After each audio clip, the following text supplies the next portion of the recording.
Hello, good morning. Today we'll study about business intelligence. Now, this is the fifth unit, and we'll be learning about what are the implementation of the business intelligence tools, what is RFID, radio frequency identification, what are critical success factors, what are the benefits or managerial issues of business intelligence tools. We'll be studying about virtual world, reality mining, and other things which we will learn in this particular unit. To start with, first we'll start with the business intelligence tools.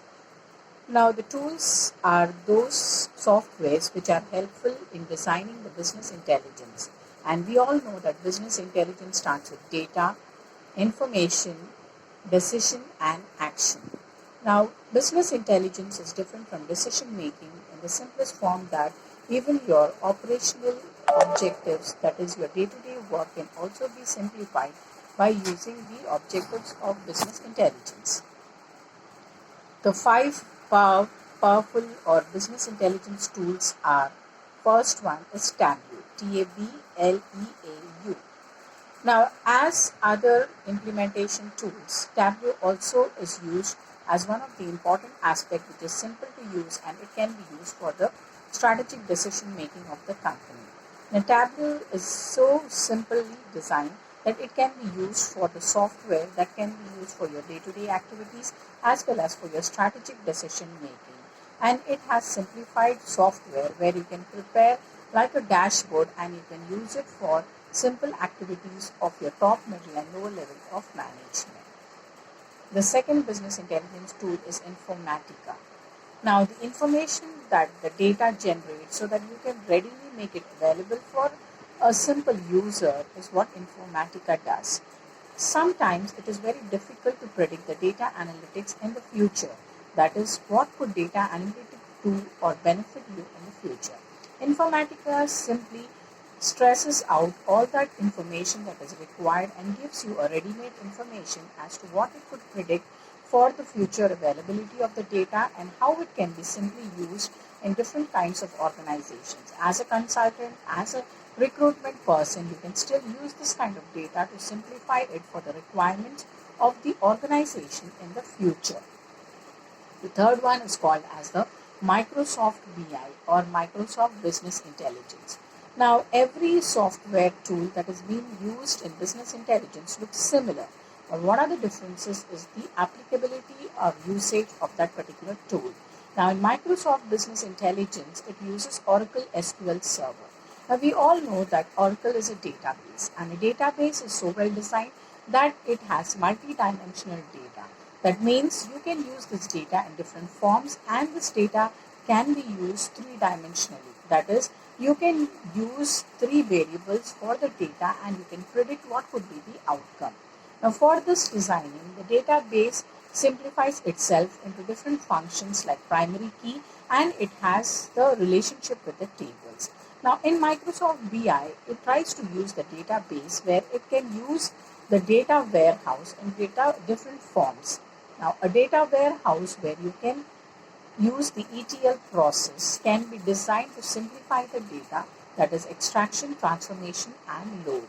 Now, in this particular data, the most important aspects is database. And the tool that is being designed for use for business intelligence goes by the SQL Server. The fourth one is IBM Cognos. Now, we all know that every software that is being developed has some implementation. Now, in IBM Cognos, the analytics and the discovery part is being done.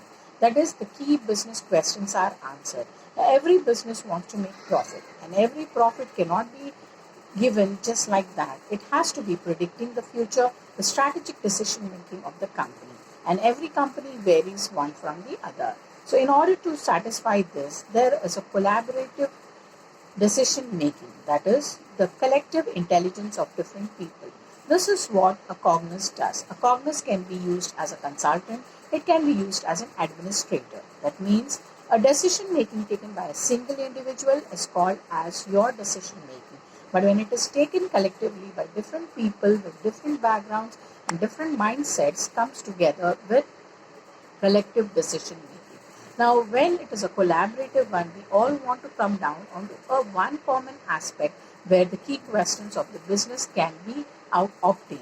Now, Cognos is one kind of business intelligence tool which will try to implement it, and it can become a mediator for one and it can be an administrator for the other. So it is very simple and easy to use.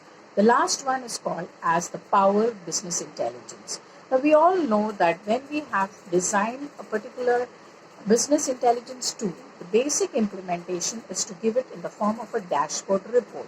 What is a dashboard? The dashboard uses the graphical image to represent the kind of data so that it can give it in the form of Excel. That is, we have different visual images like pie, bar diagram and so on, which can be reported in a very simplest and easy form. Sometimes what we describe is not as good as what we represent in the form of pictures and images. That's what a powerful BI is designed to do. So it has some content packs. Those content packs will try to give you the dashboard reports in different formats, and that is simplified. Now the basic used here is the library of custom visualization. That is, you can design your report in different forms according to your requirement. To be very simple and easy, you can say that from a data warehouse, we'll have a data mart. The data mart is just a part of it, but only you can analyze in a different form. You don't have to go back to the start. Similarly, in Power Business Intelligence tool, the visualization is so simple and easy that we can use it only for the requirement. Now coming to the second aspect, that is the most important aspect, is radio frequency identification. We all must have seen that even in our simplest work, like if you go to a mall, you would have seen these days like Walmart, which are coming up with new things, as you don't have to check out. You can just move in silently without even asking a question. And the moment you pass through the pathway, they have magnetic waves that are coming forward in a frequency which can capture what is being taken from you. This can be used in libraries so that you can pick up a book, and if you are not being given the time duration for it, then you cannot take it outside the library. But if you have already been renewing it or you have taken it for the first time, then the details have been captured by these waves and you can pick it up and go out. So the radio frequency identification is like the magnetic waves that are being emitted out of it, which will try to take it for a particular range. It can move from few meters to maybe 10 to 15 meters. So what is it designed for is you don't have actually needed a battery so that you can recharge it, but you can directly use it. Now the radio waves automatically tracks the objects. Now what do you mean by tracking? There is a radio frequency identification tags, and these tags are being divided into active, semi-passive and passive. That is, it depends on the power supply that you are using it. If it is a total power supply that you are using it, both for the reader as well as for those who can utilize it, then it is called as an active radio frequency reader. Now, if it is designed without your own power supply, then it is called passive. Now, that can be divided into handheld and door. That is, either you can use it similar to your frequency that you are using it for your book. That is your barcode reader. Now, barcode reader can be different from that of a radio frequency in the simpler way that it has a range and you don't have to actually match it with the code. You can just pass through it and you'll get the work done. There is a microcontroller, a receiver and a generator. Now, because we don't require the technical part of it, what you need to understand is that a simple radio frequency identification has been so designed that you can use it in your shop or shopping malls. You can use it in your library, or you can use it where you have to check out bill, where you can get all the details of what all the person or the customer has picked up. Now these make you very simple and easy to use.